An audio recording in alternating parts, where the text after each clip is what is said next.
All right, so if you are not good with child abuse, stories about Munchausen's, religious trauma, this probably isn't for you. Um, I will tell you, the state of Texas really failed me. I was bounced from one doctor to another, to another, to another, to another. I was dealing with so much emotional distress. Keep in mind at this time, I thought my dissociative identity disorder was just me seeing people. I didn't know what it was. I really had no idea. I just knew that I see this shadow and that I'm no longer all by myself. Um, but I had a real, so many people in my family are bipolar.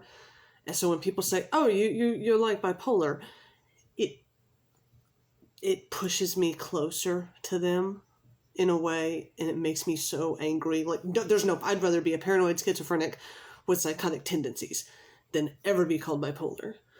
But when I look at the way my grandfather behaved, when I look at the way I behaved, hold on. Oh, okay.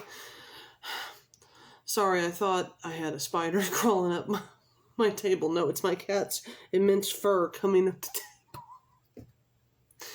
table. So I cycled. I was either super, super happy and super, I'm going to make this work, or I was totally destroyed. So to say I had emotional problems was an understatement. So my grandmother kept finding these doctors who she would tell what the problem was. Yeah, she talks to herself. You see people, don't you? And to a degree, yeah, I saw this shadow, this shape, and I really tried to verbalize as much as I could what the problem was. And my grandmother kept telling them I was violent, that I would abuse animals. To this day, I work with animals. I have had animals attack me and have not become violent with them. So to this day, I don't have any recollection. I mean, I can see someone smack a kid and go, okay, what was the story? I see someone hurt an animal, I'm going to prison because I'm going to kill that person. So I can't imagine me ever being able to do something like that. My grandmother started saying I was attacking her. I lived in terror of my grandfather. There would be no way I would ever put my hands on her. She said I was such a weight, that she couldn't handle me, that I was out of control, that I was refusing to do schoolwork, I wasn't doing chores, I was hard to handle, I was argumentative, I was angry. And I was like, yes, I'm constantly being told how evil I am, that I can't talk, that I'm not supposed to go out and deal with children. And I was never told who my father was until I was 21. And wait till you hear that story.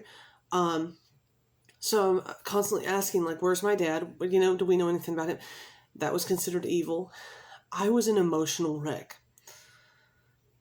I was having 4 and 5 extra periods a year because I would just bleed out of stress. So the doctors were like, oh yes, very emotionally disturbed. How insane, after all you've done for her. You've taken her in and you've raised her even though her mother isn't involved, and it's so horrible, and you're trying to help maintain that relationship between mother and daughter. How lovely. And I was used as a guinea pig. You name a drug, I've been on it. I began to have severe panic attacks. And I mean bad. And my grandmother found a doctor who is still practicing in Texas, still very highly thought of in spite of all the lawsuits. And I truly don't care. Lloyd Mercer of Tyler, Texas. Don't care. Sue me. I don't have anything. I got nothing but the trauma and the organ damage from all the pills that he gave me. So She took me to this doctor, and he was not a psychologist. He wasn't a psychiatrist, nothing. He was a neurologist. And she's like, she's having these panic attacks, and I don't understand it. And he was like, oh, they're seizures. And I was like, I have seizures? Around this time, we find out that my possible dad number 2, again, is having epileptic seizures in Hawaii. Put the two together yet? And I'm terrified, because that means I can't drive. That means I probably won't be able to succeed in college. I probably won't ever have a life. I shouldn't have children. None of it. It broke me. And they do all of these scans. They do hundreds of x-rays. They do hundreds of scans.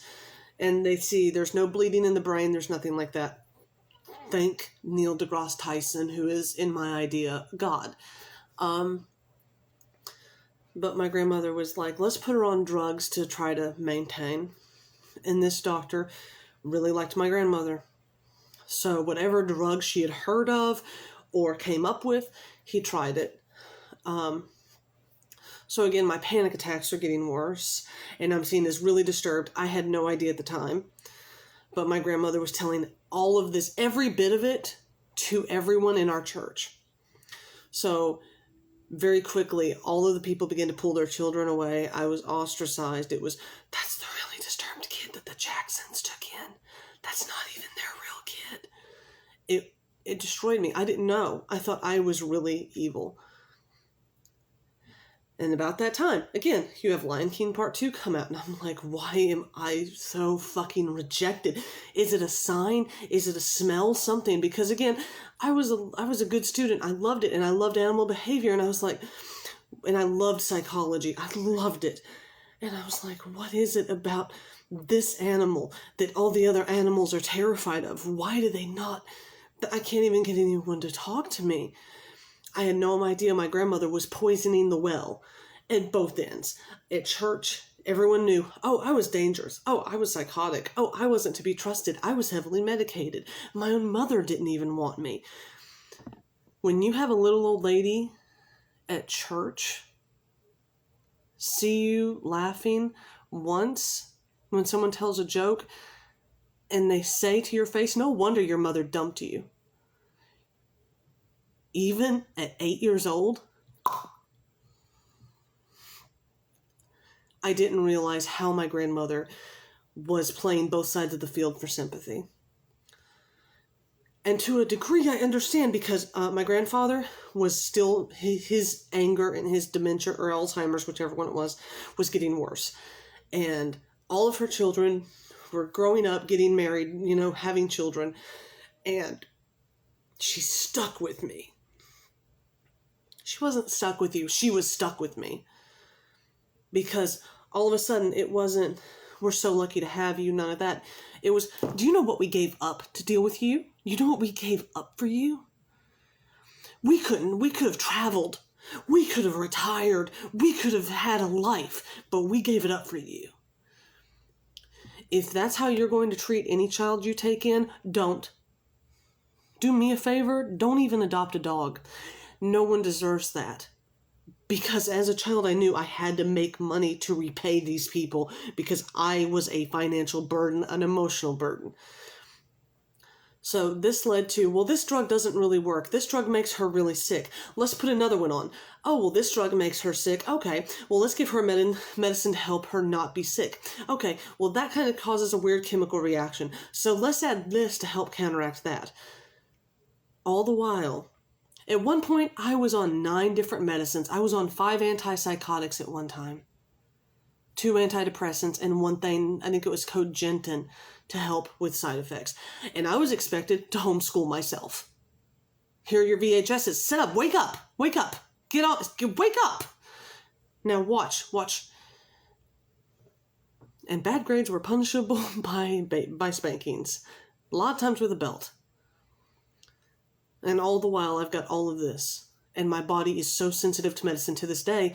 Even my new medicine that I got after I got released from the mental hospital is 1 milligram. Even they were like, you are highly sensitive. So I was being essentially poisoned without any testing whatsoever. Not one psychological test was ever done.